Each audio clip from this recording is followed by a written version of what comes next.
All right, again, we're going to get back started. We're going to do a few spotlights, talk about some of the data, and then leave time for a few more questions for the panelists who are here. So we're going to do a couple spotlights. We're going to talk about the Women of Color in Tech program and the Verizon grant. So we have Dr. Valencia Moses, who is also here with us. So for those who were at the last session, and I know we have individuals who attended the last session, through a partnership with Google and JP Morgan Chase, the Regional Chamber is hosting the Women of Color in Technology, to where women in the area can get certifications in different courses, IT support, data analytics, cybersecurity, digital marketing, e-commerce, project management, and UX design. Our organization is one of the partners. There's 4 partners who are leading this initiative. So if you are interested in registering for the course, this is a free Coursera course. You can see the QR code, and that'll take you to the interest form. So if you are interested, like I said, we had a few people who did attend our last session who went ahead and are now enrolled in that program. And the goal is to just help women of color in the region get skills, digital certifications.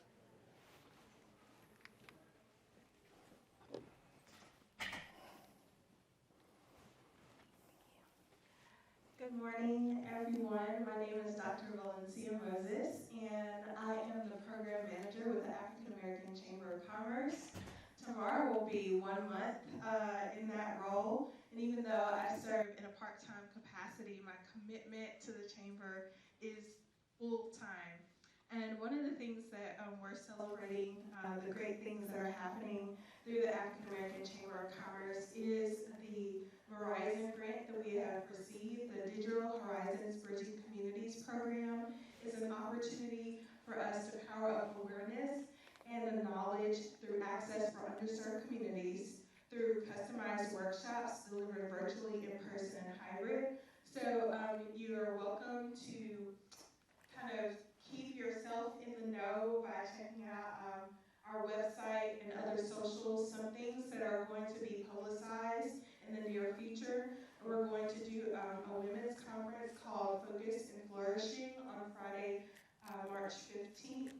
We are about to launch some programs in connection to the funding available through Verizon that include Tech Connect, Marketing Know-How, and Social Media Matters.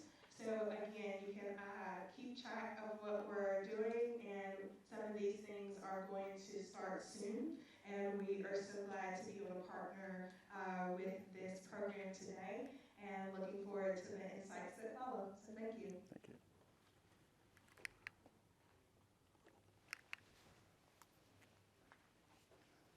So we want to talk, because a lot of the conversation today has been around how we build capacity and build the educational system that helps bridge the gap of students to go into STEM. So we wanted to present some of the research in this area that our foundation has done. So I know a lot of people have seen this. This is called the Roadmap to STEM. And what we've tried to do is identify some of the measures and some of the skill sets to help the students who want to go into K through 12 STEM, and again, break those barriers, some of the pathways to do that. So we'll go into some of the work. So the question we had was, how do students from urban public schools, and I know all the panelists talked about it, and I know Jesse specifically talked about how students can get into engineering programs or STEM programs. And so the question is, do these students have access to engineering and other STEM programs? So some of the research that we found, and I know we don't want to spend a lot of time talking too much about research, but a lot of the research is around the importance of learning algebra by the 8th grade, the importance of bridge programs. For those who are not familiar with bridge programs, those are programs that occur before your freshman year. So students who are graduating have been admitted to a college generally take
conference, which was mentioned here, and what we found that most of the students that get into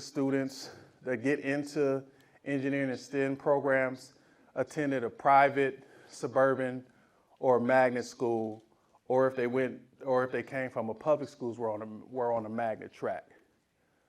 And we also found that traditionally students who are in urban communities generally get selected out of their neighborhood schools and placed into a magnet track. So the question is, where does that leave students in your urban core? Where does that leave your traditional students who are not on a magnet program? The question is, do you have to be a magnet student to go into a STEM program? Because there's a huge body of students who can make an impact on STEM, on engineering, who are not gaining access, not because they aren't skilled enough, not because they don't have potential, simply put, because they're not in a magnet program. And so what does that mean? That means many of the students who can go into a STEM program or can go into an engineering program, based upon how we pick students to go into magnet programs, students are opted out of STEM majors as early as the 7th grade.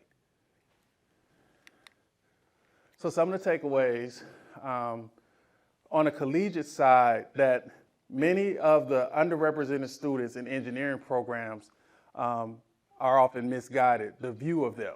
So a lot of times if we see a black engineering student, we want to classify them as a student who came from a single parent home. We put a lot of stereotypes around them. They're a single parent home, they're broke. And so how we identify and how a lot of times in college, how that student is supported looks different than what they need.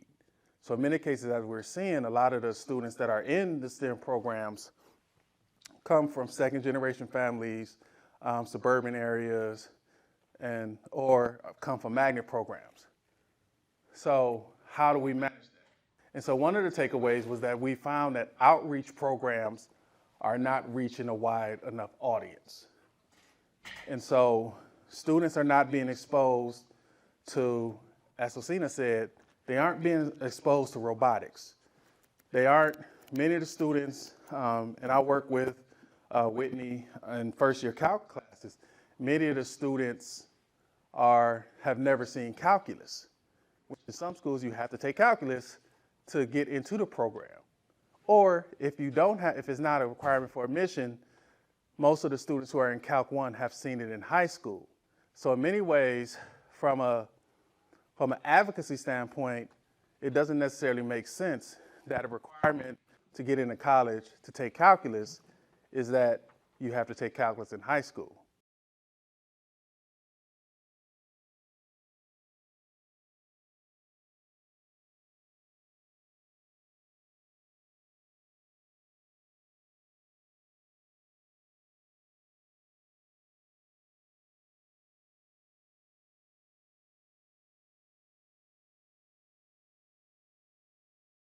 Focus and actually bring impact to these programs.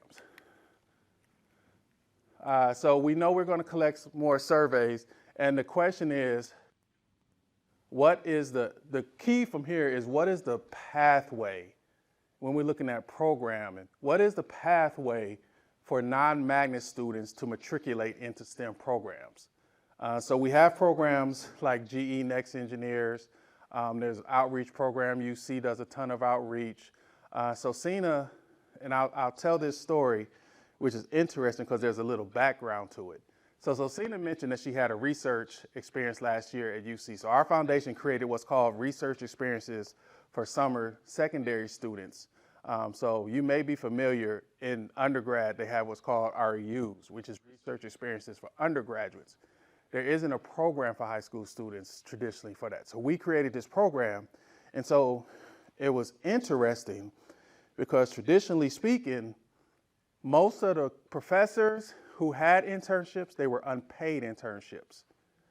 And so a lot of times we don't recognize what kind of privilege that is for a student to be able to say, I'm going to go work in this lab and not make any money. And in many cases, there's a level of nepotism, if not children, you get into a lab in the summer because your neighbor is a faculty member at UC. So we know in many communities don't have a neighbor who's a faculty at UC who can give those experiences to those students, paid or unpaid. And so we created an opportunity for students to get paid to work in a lab. And so we had 2 students last year, so Cena was one, and we had another student named Caleb, and there were 2 labs. They worked in the AR/VR lab, and they worked in the drone lab. And so this year we're going to continue that experience, and we're hoping to increase to 5 to 10 students, because students from CPS and other neighboring schools, students of color don't get those experiences because they don't often have the proximity. Or if you're asking me for 8 to 10 weeks during the summer, I'm not going to do anything for free. I'm going to work at Chipotle and make $12 an hour. So we mirrored the best of both worlds. We gave these students this opportunity to get this research experience, and we paid them a competitive salary, which is, again, is something that was unique, and we're trying to manage. But again, there's always a little bit of pushback because that's, quote unquote, not how the system traditionally works. And so there are some other traditional, some other questions, not necessarily we have to dig into, but how do we identify the needs of a second generation student versus a first generation student? And again, are there pathways for non-traditional students to go into engineering programs? So one of the things that we're doing starting next year, we were focusing on a lot of after-school programs. But then we recognize there's students in elementary schools that don't do any level of coding. And so when you look at the research and the data, you know, there are schools that have coding. Every student takes a coding for an hour every week. So what we're doing is, while there will be extracurricular activities, we are working with schools to actually push more STEM into their daily curriculum.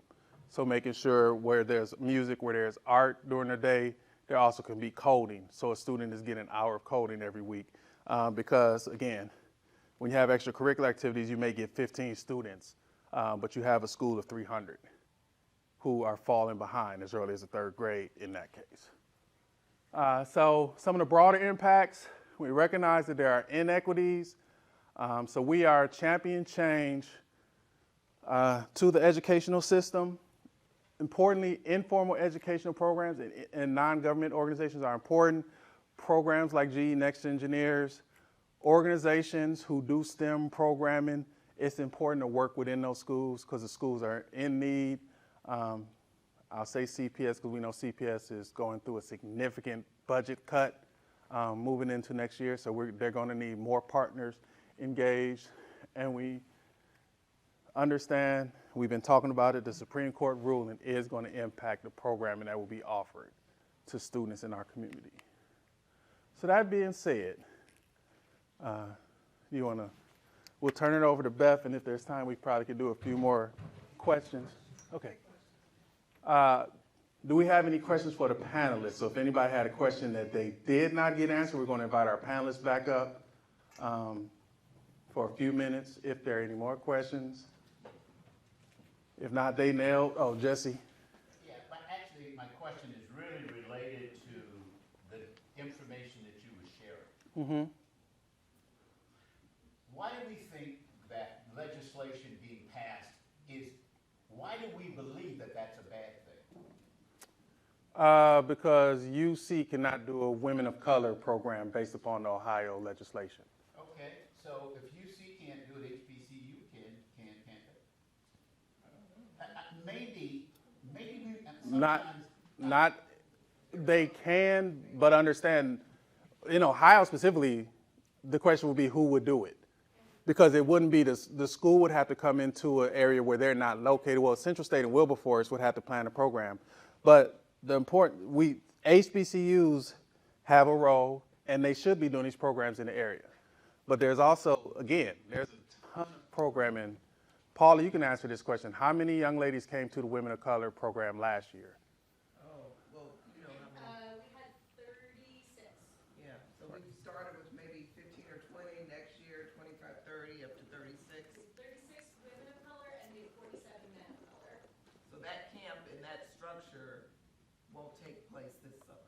But if the legislation passes, then what? It's illegal to do that program as constructed. They can do a That's exactly camp. right. So what is the strategy then? That's the problem, Mr. Chemical Engineer. I get to, look, I don't work here. I'm on UC's campus. You and I can have a conversation because I'm not trying to get anybody that works at UC sued. There is a lot of strategy going on that UC legal will probably say you should probably not say, especially me because I don't work here. No, I'm not just pointing out UC. But to the point, there is a strategy. Yeah, So but this is where creativity becomes. This is an opportunity for creativity, for innovation. We need the challenge. We need the resistance that unleashes the creativity, that releases the innovation. So I don't see it as we're not going to meet. It may just be a matter of how we choose to. But the outcome's still going to be the same if you're committed to the mission. So we are, I don't want to give away all of my planning. You don't have to tell me Yeah, that. well, yeah, just because, again, I don't want to get sued either. But we are being extremely intentional about our application process. It is not just a pay the money and get the spot, because we know that that is not how the students that need to be here get here. So we are doing very targeted, so basically we've integrated everything, but we are doing very targeted marketing, and we're doing a full application process, and we are making sure that the kids that are getting in are the ones that need to be at the table, Yeah. and not just here because they like engineering, Yeah. because those kids will have other options elsewhere. But I think the change that we'll see is you won't have that cultivated, prescriptive space to have those conversations that research says have typically moved students to say, I see Jesse, I can do it. We had a one-on-one conversation amongst ourselves. Those conversations will take place, but that environment will look different. And we Yes. know that that insulated environment with people that look like yourself, it moves, it heightens interest, it creates a relatability. Sure. So we will do some camps, but we're worried that that seed, that environment, that community will look different for the students who we know need it. And it's frustrating because we will have all of those same elements as a men of color or a woman of color camp, but because it doesn't have that name on it, it's not going to naturally attract those students who want those role models or those, that kind of Right. culture and environment. So we're hoping is that by being extremely intentional, that by word of mouth, which is oftentimes the best The best advertising, way. is how we are going to, contribute or continue along that path. And you can always beat large legislation with a larger culture, with a larger community. Can't take on everybody. Costs too much. And I say that because in Alabama, how do you, when you know what the culture of Alabama like, and when it thinks about scientists and whatnot, but leveraging that community in a way so innovatively that they asked for it, and giving them the tools to do it the way they wanted to do it, still accomplished the mission that we needed to engage students in job shadowing experiences. We just say we work with the community where they are and give them the tools to do the work we would like to do, but there's resistance. Right. Nobody's gonna take that on, not So- in Alabama. If you're running a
be mentally aware, I guess.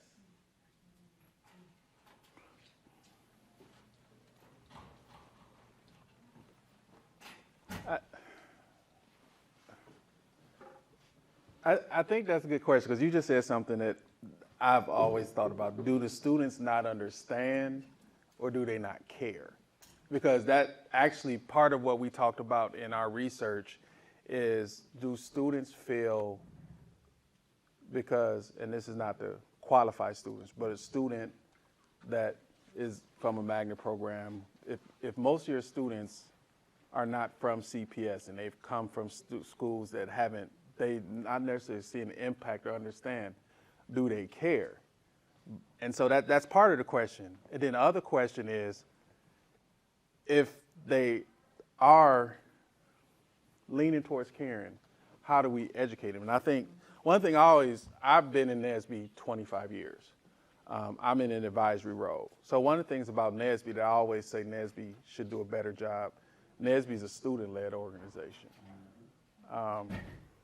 So NSBE is supposed to have a voice of students. So I think student leaders, and I'm not on campus every day, I don't feel like there's people standing up on campus from a student side saying this impacts us, let us coalesce around it. And I don't know, I could be off base with that, but I think a student voice and some students taking the lead as the voice will have an impact. Thank you.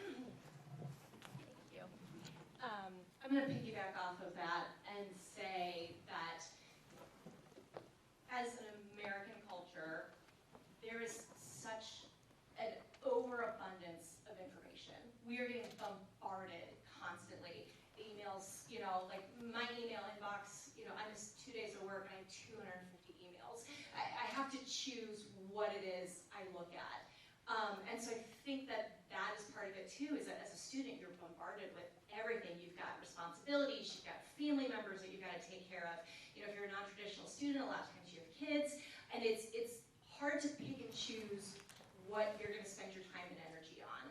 And so those of us that are, that have that ability or that knowledge of things like the state bills that are going on, we need to do a better job of truly meeting people where they are and not where we think they are. I think there's a lot of that, especially in academia. Oh yeah, we're doing this program, it's free, nobody came. Well, you did it on a Saturday when a lot of people are working. If they are children, their parents are working a second job, they have no transportation, or they are being watched by somebody who doesn't have a license.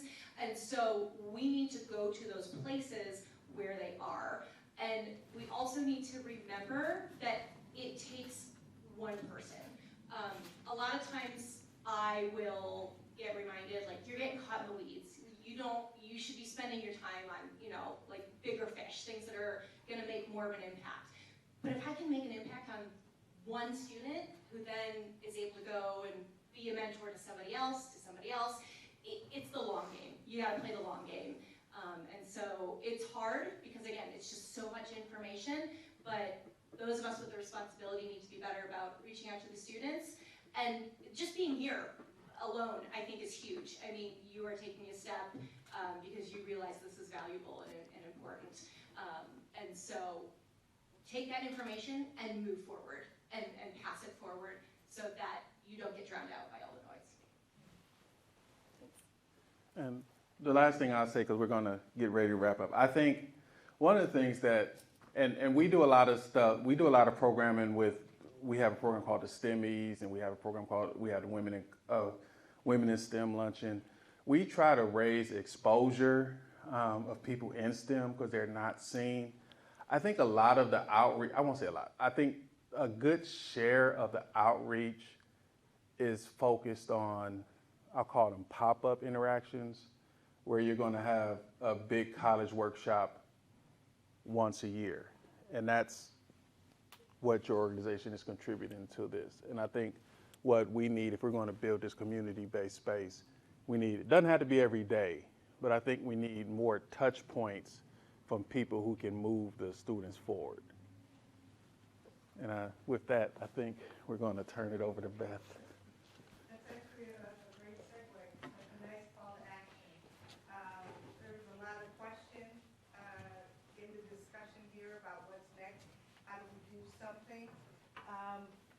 If your company is interested in supporting students, supporting this work in diversity and STEM, let us know, because everyone here is connected to a corporation, nonprofit, for-profit, community organizations. If you'd like to figure out how to support diversity in STEM, please get folks out. If you're interested in sponsoring, please let us know. Our next session is May 9th, so we talked about what's next. Building an innovation city. How do we build our city to do everything that we talked about here, all this talent you saw on the panel? How do we make sure that that talent is spread across Cincinnati? So please join us on May 9th, and then we will wrap up this series 2 on September 12th. And as Delano mentioned, March 4th, please consider participating in Women in STEM Honors Program. It's an inspiring event. You're going to see some tremendous individuals being honored, and that is March 4th. So please consider joining any of our upcoming events, coming out to the Graduate Hotel to celebrate these honorees. And then finally, we need to know what you thought about today to make the next session better. So please fill out our survey. This is our panel for May 9th. Tremendous talent that you're going to hear from coming up. And please bring 2 people with you, not just one, bring 2 people. One, hopefully a student, so you can inspire them, and one, somebody from a company, an organization that can make a difference. So please bring 2 people with you. We'd love to have you fill out the survey, tell us what you thought, good, bad, indifferent, how can we get better, and if you'd like to partner with us, let us know. So thank you all for being here. Thank you, Delano. Excellent discussion today.